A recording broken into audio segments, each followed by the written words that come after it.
बिलावल भुट्टो जरदारी साहब के लिए मुबैना तौर पे जो सोर्सेज खबर दे रहे हैं वो ये है कि कोशिश की गई है कि पाकिस्तानी कम्युनिटी से वो वहाँ खिताब कर सकें बैरून मुल्क। बिलावल के लिए बहुत कोशिश की गई है कि मगरबी ममालिक में, क्योंकि आजकल वो एक टूर के ऊपर है, तो बिलावल भुट्टो जरदारी खिताब कर सकें पाकिस्तानी कम्युनिटी के साथ। उसमें प्रोफेशनल्स, वहाँ जो पाकिस्तानी वर्कर्स हैं, वो पाकिस्तानी तलबा जो हैं, वो उनके साथ वो खिताब करना चाह रहे हैं, लेकिन हर जगह पे नाकामी हो रही है क्योंकि पाकिस्तानी इनकार कर रहे हैं और वो बिलावल भुट्टो जरदारी का खिताब नहीं सुनना चाहते या उनकी किसी तकरीब में नहीं आना चाहते। ये कितनी बदकिस्मती है कि जब जुल्फ़िकार अली भुट्टो वज़ीर ख़ारजा थे तो पूरी दुनिया में जो पाकिस्तानी थे वो उनको सुनना चाहते थे, उनसे मिलना चाहते थे, उनकी बेपनाह इज्जत थी। ना सिर्फ पाकिस्तानी बल्कि गैर मुल्की भी उनको सुनना और उनको मिलना चाहते थे। लेकिन आज भुट्टो का नवाज साहब बिलावल जरदारी जब वज़ीर ख़ारजा बना शहबाज शरीफ का, तो पाकिस्तानी उनको सुनना भी नहीं चाहते। ये मुबैना तौर पे खबरें आ रही हैं और ट्विटर के ऊपर, सोशल मीडिया के ऊपर वायरल भी हो रही हैं। मगर पाकिस्तान पीपल्स पार्टी के वर्कर्स या वो लोग जो उनके साथ गए हैं, वो इनके अलावा कोई और राज़ी नहीं होता कि वो बिलावल भुट्टो जरदारी को सुने। बाकी सब लोग इनकार कर देते हैं। एक और ख़बर है, वो भी आपको देता हूँ, फिर आपको बताता हूँ कि AC वाला जलसा बमुकाबला 4 सद्दा जलसा। ये खबर मैं आपको देता हूँ, लेकिन पहले आप ये देखें कि शीरी मज़ारी की बेटी है ईमान मज़ारी, इसके ऊपर एक FIR दर्ज हुई है क्योंकि इसने फ़ौजी क़यादत को, जनरल बाजवा को बहुत गलत लफ्ज़ों से बुलाया है। गलत है। उस वक्त बेशक वो जितनी मर्जी परेशानी भी थी, उनकी वालदा को गायब कर दिया गया था, उठाकर ले गए थे, ज़बरदस्ती की गई थी, बताया भी नहीं जा रहा था कि कहाँ है और खींच कर लेकर जा रहे थे बगैर किसी नोटिस के। गैर कानूनी गिरफ्तारी थी, अदालत में तो ऐसे ही साबित हुआ। तो वो ईमान ज़ैनब मज़ारी चाहे कितनी भी उस वक्त डिप्रेशन में थी, लेकिन फ़ौजी क़यादत को गालियाँ देना या उनको बुरा भला कहना ये उनको ज़ेब नहीं देता।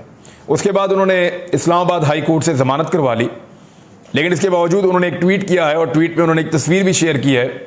गालिबन ये तस्वीर CCTV फुटेज से निकली है। उसमें उन्होंने ट्वीट करते हुए कहा कि पुलिस ऑफिशियल्स हमारे घर के बाहर आ गए हैं और हमारे स्टाफ को या हमारे मुलाजमीन को हरासा कर रहे हैं। इनके पास ज़मानत है, तो मेरा नहीं ख्याल कि इनको हरासा किया जाना चाहिए। अब तो अदालत के अंदर मुकदमा है, तो वहाँ पे जो है वो जो मुद्दई हैं मुकदमा के, वो भी जा सकते हैं और ये भी जा सकती हैं, और उम्मीद है कि अदालत इंसाफ करेगी। लेकिन यहाँ पे सोशल मीडिया पे एक बहुत बड़ा सवाल उठाया जा रहा है। इस ट्वीट के बाद सवाल ये उठाया जा रहा है कि क्या फजलुर रहमान साहब के घर के बाहर कभी पुलिस गई इस तरह, जब उन्होंने पाक फ़ौज को ये कहा कि हम आपका वही हशर करेंगे जो अफ़गानिस्तान में अमरीकी फ़ौज का हुआ है। क्या कभी मोहसिन दावड़ के घर ऐसे पुलिस गई इस तरह जैसे ये हो रहा है?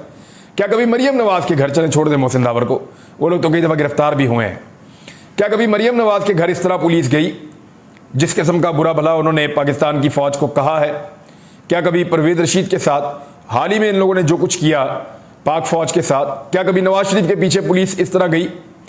या कभी मरियम नवाज़ के दरवाजे पे जाकर खड़ी हो गई हो और हिरासा किया हो उनके मुलाजमीन को कि निकालो मरियम नवाज़ को बाहर?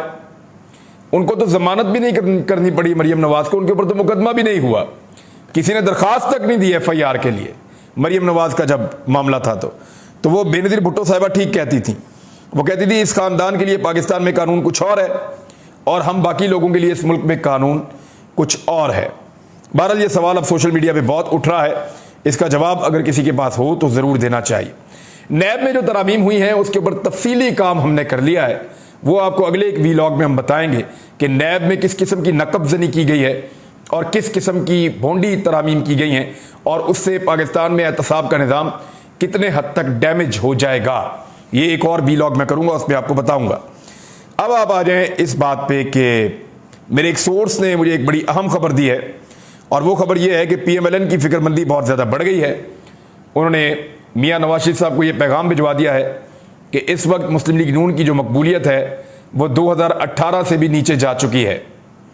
अगर इदारे हमारा साथ भी दें और हम धांधली भी करें, पूरा का पूरा वसाइल को इस्तेमाल करें, तमाम हथकंडे अपना भी लें, तब भी हमारी मकबूलियत बहुत कम है। 2018 के इंतखाबात में भी हमारी मकबूलियत इतनी बुरी तरह इफ़ेक्ट नहीं हुई थी जितनी बुरी इस वक्त इफ़ेक्ट हुई है। अगर अभी इलेक्शन हो जाता है तो तमाम हथकंडों के बावजूद जीतना मुमकिन नहीं है और सादा अक्सरियत तो बिल्कुल ही मुमकिन नहीं है। लिहाजा अगर जीत भी गए तो इसी तरह की एक कोलिशन गवर्नमेंट बनानी पड़ेगी और वो भी बाकी पार्टियों के साथ मिलकर करना पड़ेगा, वरना इमरान खान की पोजीशन बहुत मजबूत है। ये पैगाम मियां नवाज शरीफ साहब को दे दिया गया है और आने वाले दिनों में इसके ऊपर हिकमत अमली तय की जाएगी। PMLN जो कल तक इलेक्शन में जाना चाहती थी, इस वक्त जो उन्होंने ताज़ा सर्वे करवाए हैं और पाकिस्तान के जो आदाद शुमार उन्होंने देखे हैं, क्योंकि हालत बहुत पतली है। भावलपुर का जलसा, तमाम सरकारी वसाइल जनूबी पंजाब पूरा इकट्ठा किया गया, तमाम सरकारी मुलाजमीन को वहाँ बुलाया गया, हर किस्म का अमला वहाँ पहुँचाया गया, इसके बावजूद बुरी तरह फ्लॉप हुआ। और इसी तरह आज का जो जलसा था मानसेरा का, वज़ीर आज़म शहबाज शरीफ हैं, उन्होंने पूरी ताकत का इस्तेमाल किया। कैप्टन सफदर वहीं के रहने वाले हैं और जहाँ हमेशा PMLN का गढ़ होता था, उन्होंने भी पूरी ताकत का इस्तेमाल किया, लेकिन इसके बावजूद बुरी तरह शिकस्त खा गया उनका ये जलसा भी। अब जलसे के हवाले से कुछ चीज़ें मैं आपके साथ शेयर कर देता हूँ, ज़रा इनको आप देख लें। ये तस्वीर अगर आप गौर से देखें तो इसमें आपको इंपोर्टेड वज़ीर आज़म नज़र आ रहे हैं। ये पीछे से उनका आपको सर वाला हिस्सा नज़र आ रहा है, ये इंपोर्टेड वज़ीर आज़म का सर है और ये वो कपड़े हैं जो उन्होंने बेचने हैं, जो पहने हुए उन्होंने। आज फिर उन्होंने दावा किया कि मैं ये कपड़े बेच दूंगा, अपने कपड़े बेच दूंगा, लेकिन कोई अच्छा गाहक नहीं मिल रहा जो इनके कपड़े खरीदे और ख़रीदने के बाद आटा लेकर दे। बहरहाल ये कपड़े बेचने का तो कह रहे हैं, लेकिन ये फ़ोटो गलत एंगल से ले ली। इसी फ़ोटो में अगर इसका एक दूसरा वर्जन आप देखें तो मरियम नवाज भी साथ खड़ी है और ये फ़ोटो को पोस्ट किया गया बाकायदा, ये जाते हुए जलसागाह की तरफ। लेकिन अब यहाँ पे आप ये मंजर देखें कि सामने दो आपको मोटे मोटे पाइप नज़र आ रहे हैं। इन पाइप्स के बारे में ये क्लेम है और ये सबको पता है कि ये क्या है। ये चिलर्स लगे हुए हैं जी, बहुत बड़ा चिलर लगा हुआ है। यानी मरियम नवाज और शहबाज शरीफ का जो जलसा है मानसेरा वाला, वहाँ पे ताकि गर्मी ना लगे, मेकअप ख़राब ना हो जाए, तो उसके लिए इन्होंने चिलर लगाए हैं जलसागाह में। सामने लोग गर्मी में बैठे हैं, पसीनों पसीन हो रहे हैं, सामने जो लोग बैठे हैं उनके लिए कोई फिक्र नहीं, कोई बंदोबस्त नहीं। और स्टेज के ऊपर जो ये लोग बैठे हैं, इन्होंने इस किस्म का ऊपर वो साइबान बनाया और बीच में दो बड़े बड़े चिलर्स लगाए और उन चिलर्स के ज़रिए से जलसागाह को, जो ख़ास तौर पे जो स्टेज वाला एरिया है, ख़ास तौर पे क्या है ही सिर्फ स्टेज वाला एरिया, उसको ठंडा करने का बंदोबस्त किया गया है। तो चिलर वाला जलसा है, AC वाला जलसा है मरियम नवाज साहिबा का। ये एक नई चीज़ इन्होंने मुतारफ़ की है जलसे के अंदर। दूसरा, वैसे इससे और पार्टियां भी सीख सकती हैं। अगर गर्मियों में जलसे करने हो तो इससे सीखा जा सकता है कि लगातार ठंडी हवा का बंदोबस्त चिलर के ज़रिए हो सकता है। बहरहाल इमरान खान साहब ने अभी तक इसको अडॉप्ट नहीं किया और किसी ने भी इसको अडॉप्ट नहीं किया। अब मरियम नवाज साहिबा ने इस जलसे में इमरान खान साहब को 2 नंबर आदमी करार दे दिया। मरियम नवाज ने कहा कि इमरान खान 2 नंबर आदमी है। अब ज़रा एक लम्हे में आप ये सोचें कि मरियम नवाज जब कह रही है एक आदमी को कि वो 2 नंबर आदमी है, अगर आगे से वो आदमी कह दे कि वो 2 नंबर औरत है तो क्या होगा? पूरा पाकिस्तान रोला डाल देगा। फिर घुंघरू तोड़ देने नाच नाच के पाकिस्तान के मीडिया ने। यानी आदमी की इज्जत नहीं होती, औरत जो मर्जी मुंह में आए वो बोल दे, और जब आदमी उसको जवाब दे और उसी जबान के अंदर दे, बल्कि वही लफ्ज इस्तेमाल करे, तो आप नाच नाच के घुंघरू तोड़ देंगे। आप इतनी इतनी ऊंची छलांगे मारेंगे कि बंदरों को खतरा पड़ जाएगा कि ये हमारी जगह ही ना ले लें। तो इस किस्म की जो है वो जबान इस्तेमाल की जाती है जलसों में जब लोग नहीं आते, क्योंकि जलसागाह तो खाली होता है, आगे थोड़े से लोग बैठे होते हैं, पीछे सारा खाली होता है। तो खाली जलसागाह के अंदर लोगों को जो गुस्सा है वो उतार दिया जाता है अपने सियासी मुखालिफिन के ऊपर। ऐसा नॉर्मली होता रहता है। इमरान खान साहब ने जो 4 सद्दा में जलसा किया, मैं उसके कुछ फैक्ट्स आपके सामने शेयर कर देता हूँ। इमरान खान साहब ने कहा कि इंपोर्टेड हुकूमत चोरों की हमारे ऊपर मुसल्लत की गई है, हम किसी सूरत अमरीकी गुलामों को कबूल नहीं करेंगे, हम किसी सूरत चोरों के खिलाफ हकीकी आज़ादी की जंग लड़ने के लिए बाहर निकले हुए हैं, इसको रुकने नहीं देंगे। जब कोई कौम आज़ादी की जंग लड़ती है तो वो जहाद करती है। हमारे कारकुन आज़ादी की जंग में शहीद हुए हैं, ये सब मुल्क की आज़ादी के लिए निकले थे। जब तक जिंदा हूँ अपना जहाद चोरों के खिलाफ ख़त्म नहीं करूँगा। कौम को तैयार कर रहा हूँ। अब हम एक चीज़ की तैयारी करेंगे। अब हम सब ने देख लिया है कि किस तरह तैयारी करके आना है। हम पर तशद्दुद करने वालों की एक एक तस्वीर मेरी आंखों के सामने है। राणा सनाउल्लाह ना ये पुलिस वाले बचेंगे जिन्होंने अवाम पर तशद्दुद किया। इन तीनों को कटहरे में खड़ा करके जेलों में डालेंगे और हमें हमारा हक नहीं दिया गया तो छीन लेंगे।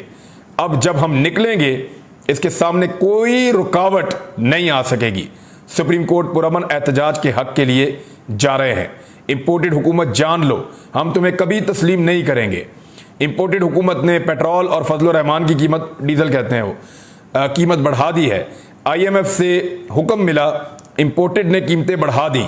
पुरअमन एहतजाज करना हमारा जमहूरी हक था। और PTV का एक तनख्वाहदार शख्स भी वफद में शामिल था। जब अमेरिका के गुलाम हुकूमत करेंगे तो वो हर वो काम करेंगे जो अमेरिका कहेगा। हकीकी आज़ादी की जद्दोजहद को जहाद समझते हैं। कौम करप्ट लोगों और इंपोर्टेड हुकूमत के खिलाफ बाहर निकले।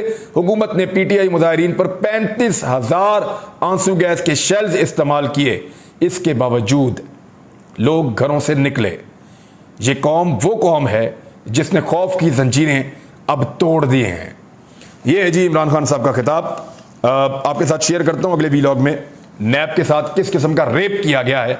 अगले व्लॉग में, अब तक के लिए इतने, अपना ख्याल रखिएगा, अपने इस चैनल का भी। अल्लाह हाफिज।